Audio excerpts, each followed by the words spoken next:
Fala, galera do Corujão Vascaíno, estamos aqui mais uma vez com o nosso vídeo noturno, como eu sempre falo, né? Trazendo aquelas notícias gostosíssimas do Vasco da Gama. Se aproximando aí o jogo de sábado, às 18h30, contra o Fluminense, válido pelo Brasileirão. O jogo vai se realizar no Maracanã, sem o Coutinho, né? Porque foi expulso contra o Fortaleza. E o Fernando Diniz continua fazendo experiências aí para quem vai ser o substituto do Coutinho nesse jogo. Eu continuo apostando no Adson, né, como o jogador que vai jogar centralizado ali, e distribuindo as jogadas, ou seja, fazendo uma espécie de meio armador, que, na minha opinião, é a posição do Adson. Né? Eu não vejo o Adson como um atacante, sim como um meia armador. Vamos ver se ele for escolhido, como é que realmente ele vai se desenvolver, mas a definição provavelmente só vem nesse treinamento dessa sexta-feira, e aí sim o Diniz vai poder realmente definir o time que ele quer em campo no sábado. O Fluminense tem vários desfalques, né? Entre eles o Cano, né? Que parece que só volta a jogar lá perto do Super Mundial, então tem uma galera aí fora. Então vai ser um jogo difícil, mas eu acho que o Vasco tem plenas condições de sair vitorioso. Em relação aos jogadores que estão no departamento médico, o David vem surpreendendo. A previsão inicial era o retorno do David só em agosto, mas a tendência é que ele antecipe esse retorno em torno de um mês, 40 dias. Ele já deve estar disponível para poder voltar a campo. Daqui a 2 semanas, 3 semanas no máximo, ele volta a treinar com o grupo em campo. E a partir daí é questão de realmente se recondicionar fisicamente. Acredito que ele vai precisar mais ou menos de mais umas 3 semanas para poder ter condição de jogo na parte física. O jogador vem se fortalecendo bastante, teve algumas imagens aí que saíram na Net Vasco, né, na Vasco TV, está muito forte, né, vem treinando, vem fortalecendo bem a musculatura. Então, acho que um jogador que vai ser muito útil para a gente, mas de acordo com da forma que ele vai voltar. Né? Porque a gente teve aí o Paulinho, que ainda não voltou bem, né? O Jair, que não deve mais ser aproveitado também, não voltou lá essas coisas, o Adson ainda está com dificuldade. Né? Então vamos ver como é que o David volta. Se voltar jogando o que estava jogando antes, é uma boa briga ali, e aí vai dar opção para o Diniz.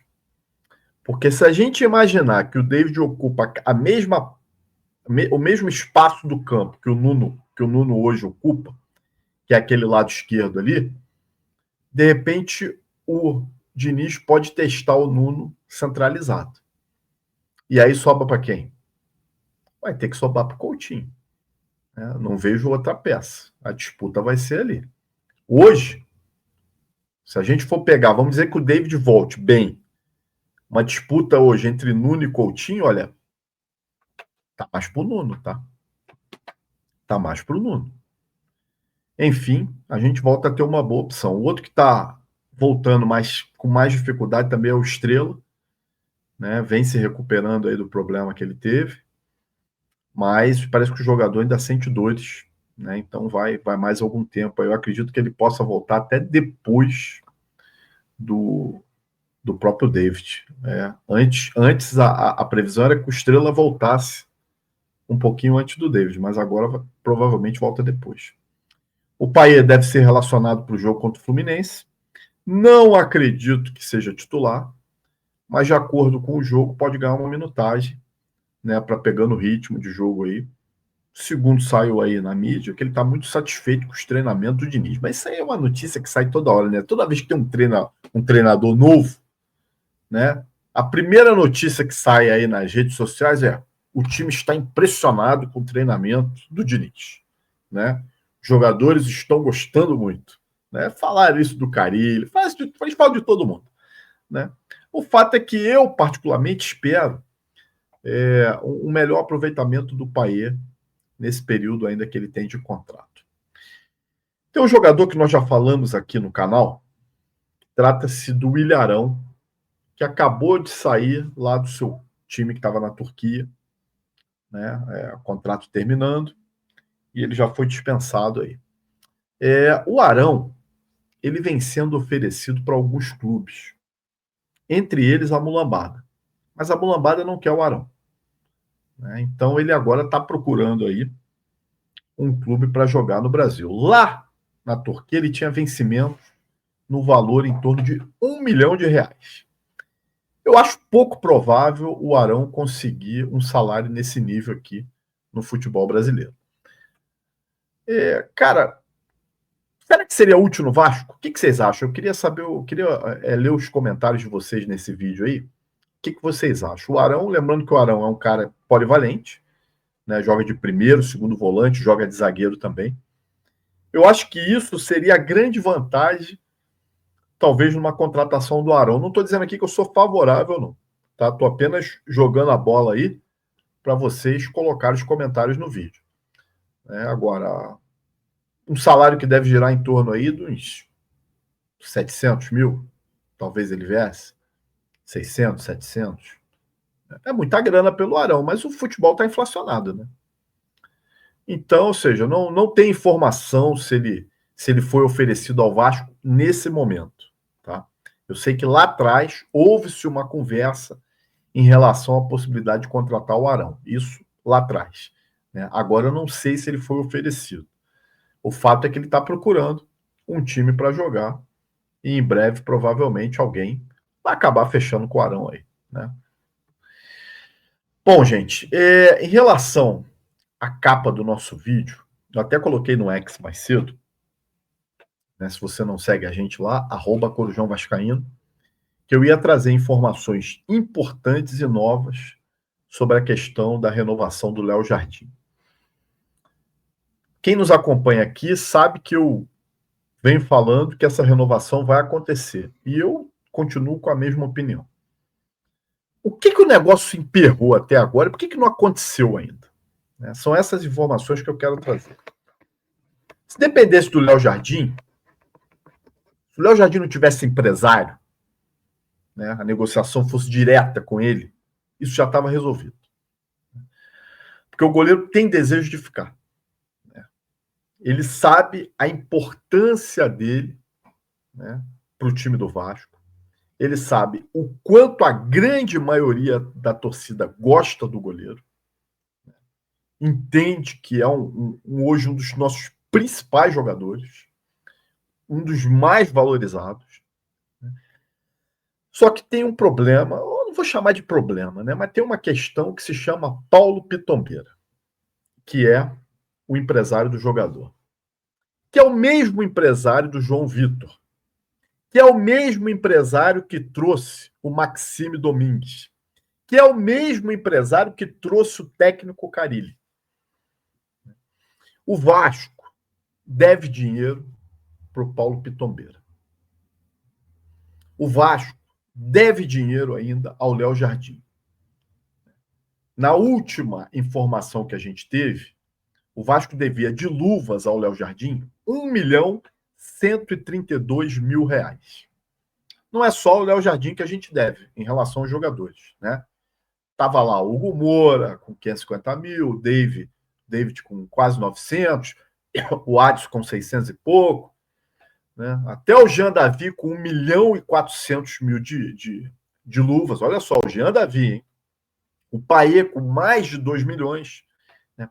Esses jogadores, né, por serem empregados do clube, né, eles não entram, né, na relação da recuperação judicial.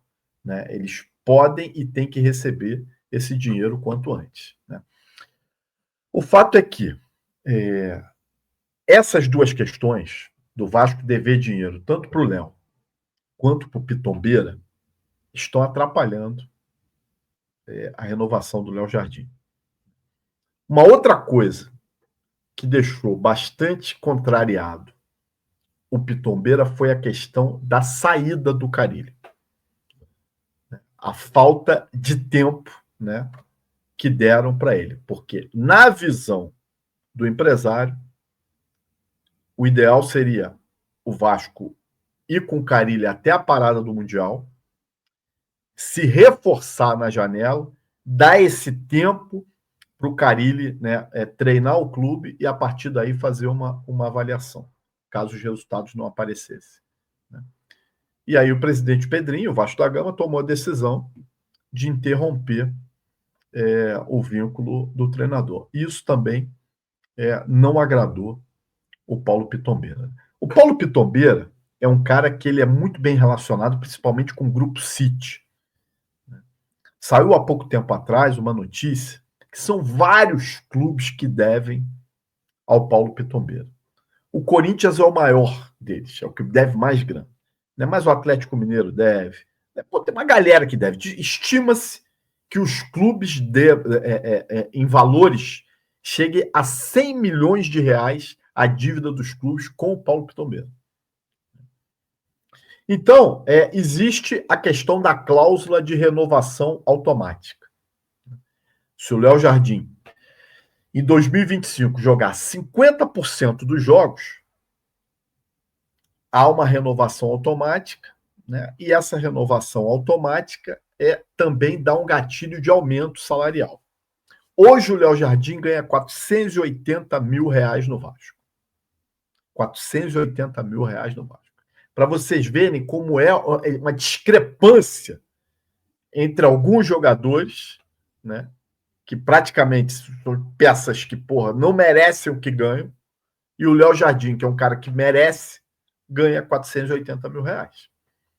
O Vasco, há poucos meses atrás, né, deu um aumento para ele para chegar nesses 480, porque era menos. A proposta que o Vasco chega para renovar com o Léo Jardim foi de 750 mil reais. Essa já é a quarta proposta. O Vasco, estrategicamente, vem subindo aos poucos os valores. Né? E o valor que se chegou agora foi de 750 mil reais. Né? O staff do atleta quer 1 milhão de reais. Esse é o valor hoje para se renovar com o Léo Jardim. E é um valor que, no entendimento do Vasco, está acima do que o Vasco quer pagar. Mas há duas possibilidades para essa renovação acontecer. Uma delas foi o que o Vasco propôs agora, ou vai propor numa próxima reunião, que é dar um percentual do passe numa possível revenda do atleta para o seu staff. Estima-se em torno aí de 20%. Então, o Vasco conseguindo uma venda do atleta, o valor 20% vai para o Léo Jardim.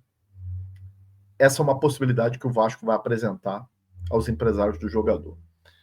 Os empresários, por outro lado, querem uma outra situação. Fazem a renovação automática, ou seja, deixam ela concluir sem maiores problemas, né? E vão estipular lá um valor. A primeira proposta que chegue para o Léo Jardim num determinado valor, né, para um cenário de um campeonato, né, de um time de expressão que o staff julgue, né, que seja um bom time para o Léo Jardim se transferir, o Vasco é obrigado a liberá-lo automaticamente, sem criar maior problema. Então, o impasse é esse aí. Eu volto a dizer aqui, o acordo vai ser fechado. Eles vão conseguir entrar num acordo.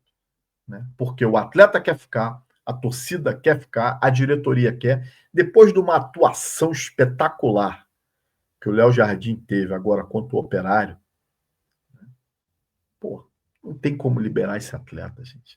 Nós temos que fazer o esforço que for para renovar com o Léo. Por isso que na capa do vídeo anterior eu coloquei respeitem Léo Jardim, porque a gente vê muita gente desrespeitando o nosso goleiro aí. Vai arrumar um goleiro do calibre do Léo Jardim aí no mercado. Vai buscar. Quanto custa trazer um goleiro do calibre do Léo Jardim? Primeiro, não tem goleiro quase disponível desse nível. E se tiver, vai custar muito mais caro do que manter ele. Né? Enfim, gente, se você gostou desse vídeo aí, peço que deixe seu like, compartilhe nos seus grupos de WhatsApp, se inscreva no Corujão aí para dar aquela moral e vire membro, para você estar na nossa bancada, participar comigo aqui, né, debatendo sobre o Vasco da Gama e entrar também lá no nosso grupo do WhatsApp. Eu, com certeza, sou um dos maiores, ou estou entre os que torce muito para a renovação do Léo Jardim. Eu não torço contra o nosso goleiro. Já vi muita gente torcendo, tá? Eu não. Gente, um abraço e é isso aí. Vamos torcer para o Léo Jardim renovar e vamos torcer também para uma boa vitória do Vascão contra o Fluminense. Até mais, gente.